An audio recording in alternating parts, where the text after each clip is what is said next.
വേനലവധി കഴിഞ്ഞ് സ്കൂൾ തുറക്കാൻ ഒരു മാസം ശേഷിക്കെ സ്കൂളുകൾക്ക് ഫിറ്റ്നസ് ഉറപ്പിക്കാനുള്ള നെട്ടോട്ടത്തിലാണ് പ്രധാനാധ്യാപകർ. ഫിറ്റ്നസ് പരിശോധനയ്ക്ക് വിദ്യാഭ്യാസ വകുപ്പ് നിർദ്ദേശം കടുപ്പിച്ചതാണ് പ്രതിസന്ധി ഉണ്ടാക്കിയിരിക്കുന്നത്. പല ഓഫീസുകളിലും അപേക്ഷ നൽകി കാത്തിരിക്കേണ്ട സ്ഥിതിയാണെന്ന് അധ്യാപകർ പറയുന്നു. പല വകുപ്പുകളും നിർദ്ദേശം കിട്ടിയിട്ടില്ല എന്ന് അറിയിക്കുന്നതും പരാതിയിൽ ഉണ്ട്. ഈ സമയപരിധിക്കുള്ളിൽ ഫിറ്റ്നസ് പരിശോധന പൂർത്തിയാകുമോ എന്നതാണ് മിക്കവരുടെയും ആശങ്ക. സുനിഷ ഇല്ലൂർ വിവരങ്ങളുമായി. സുനിഷ, എന്താണ് ഇപ്പോൾ സ്കൂൾ അധികൃതർ പറയുന്നത്? ഫിറ്റ്നസുമായി ബന്ധപ്പെട്ട് അവർക്ക് എത്ര ദിവസത്തിനുള്ളിൽ കാര്യങ്ങൾ ഉറപ്പാക്കിക്കൊണ്ട് റിപ്പോർട്ട് നൽകണം?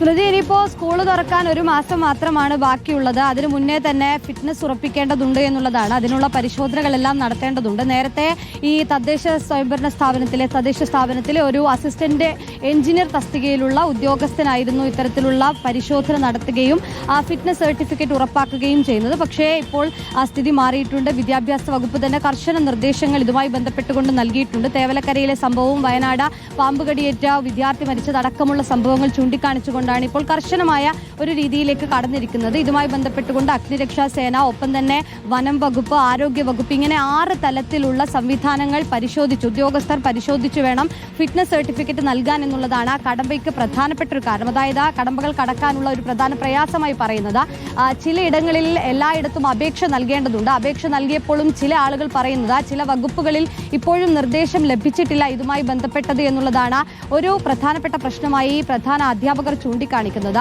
മറ്റൊന്ന്, ഇപ്പോഴും എല്ലായിടത്തും എത്താൻ, അതായത് ഈ പറഞ്ഞതുപോലെ കൃത്യമായി ഈ പരിശോധന നടത്താൻ കഴിയുന്നില്ല, ആളുകൾക്ക് എത്താൻ കഴിയുന്നില്ല എന്നുള്ളൊരു ബുദ്ധിമുട്ടാണ്. ഇപ്പോൾ വനം വകുപ്പിലാണെങ്കിൽ ഒരു ഡിവിഷണൽ ഓഫീസർ മാത്രമാണ്, പല ജില്ലകളിലും ഓരോ ഡിവിഷണൽ ഓഫീസർ മാത്രമാണ് ഉള്ളത്. അപ്പോൾ ഒരാൾ ഈ പരിശോധനയ്ക്ക് എത്തുകയാണെങ്കിൽ ഒരു ജില്ലയിൽ തന്നെ 1000-ലധികം സ്കൂളുകളുണ്ട്. അപ്പോൾ എല്ലാ സ്കൂളുകളിലേക്കും ഒരാൾക്ക് എത്താൻ കഴിയുന്നില്ല എന്നൊരു ബുദ്ധിമുട്ട് കൂടി അധ്യാപകർ പറയുന്നുണ്ട്. ചിലയിടത്ത് കത്ത് നൽകിയിട്ടും അപേക്ഷ നൽകിയിട്ടും കാത്തു നിൽക്കേണ്ട അവസ്ഥയാണ്. ഇപ്പോൾ സ്വാഭാവികമായും വനവകുപ്പിലൊക്കെ ഒരു ഉദ്യോഗസ്ഥനാണ് ഈ പരിശോധനയ്ക്ക് പോകുന്നതെങ്കിൽ അവിടെ കാത്തുനിന്ന് ഓരോ സ്കൂളുകളും ഇങ്ങനെ അപേക്ഷ നൽകി കാത്തിരിക്കേണ്ട സ്ഥിതി, അതും പ്രധാന അധ്യാപകരെ സംബന്ധിച്ചിടത്തോളം വലിയ ബുദ്ധിമുട്ടിലാക്കുന്നുണ്ട് എന്നുള്ളതാണ്. അത്തരത്തിൽ നിരവധി കടമ്പകൾ കടക്കാനുണ്ട്. അതുകൊണ്ട് തന്നെ ഈ ഒരു മാസത്തിനുള്ളിൽ ഈ പരിശോധന പൂർത്തിയാക്കാൻ കഴിയുമോ, ഫിറ്റ്നസ് പരിശോധന പൂർത്തിയാക്കി സർട്ടിഫിക്കറ്റ് ലഭിക്കുമോ എന്നൊരു ആശങ്കയാണ് പ്രധാന അധ്യാപകർ പങ്കുവെക്കുകയും ചെയ്യുന്നത്. ഇപ്പോൾ അഗ്നിരക്ഷാ വിഭാഗമാണെങ്കിൽ വയറിംഗ് മുതൽ അഗ്നിബാധ ഏൽക്കാനുള്ള സാധ്യത എത്രത്തോളമാണ് ആ സ്കൂൾ പരിസരത്ത് എന്നതടക്കമുള്ള കാര്യങ്ങൾ പരിശോധിക്കേണ്ടതുണ്ട്.